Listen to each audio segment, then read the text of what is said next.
Dustin Poirier's wish came to life when CEO Dana White announced that he would lock horns with the current lightweight king, Islam Makhachev, at the UFC 302 main event. In the build-up to the event, Arman Tsarukyan recently sat down with Daniel Cormier to analyze the Diamond's upcoming bout. Amidst several other observations, Tsarukyan opined that the current lightweight champ might avoid going for a strike fest against Poirier during their battle.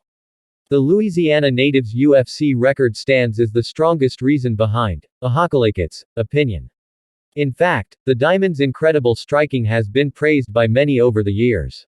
Even after a decade of his UFC tenure, Poirier still has enough to knock out young and hungry lightweight contenders like Benoit Saint-Denis.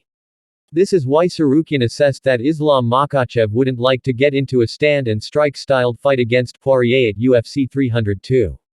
He said, "Islam's not gonna box with him, Poirier. He's not gonna strike with him. He's gonna try to push him to the cage and take him down and try to submit him." A look at Makhachev's origin and the camp where he trains indicates that Tsarukyan is probably right about how he might approach the UFC 302 main event. On the other hand, Poirier has often been troubled by rivals like Charles Oliveira and Khabib Nurmagomedov due to their superb prowess on the ground. Hence, Makhachev's ground game can subject him to a similar sort of trouble. Islam Makhachev's victory over the noted former UFC lightweight champ, Charles Oliveira, at UFC 280 stands as a shining example of his incredible talent on the ground. Du Bronx is one of the most reputed submission artists in the UFC and also holds the record of having the highest number of submission victories in UFC history. Still, he couldn't do enough to resist Makhachev from gaining an arm triangle submission victory over him. It's quite evident that Makhachev's ground game is developed enough to gain a submission victory over Poirier. However, the Diamond has been doing well on the ground since his last few encounters.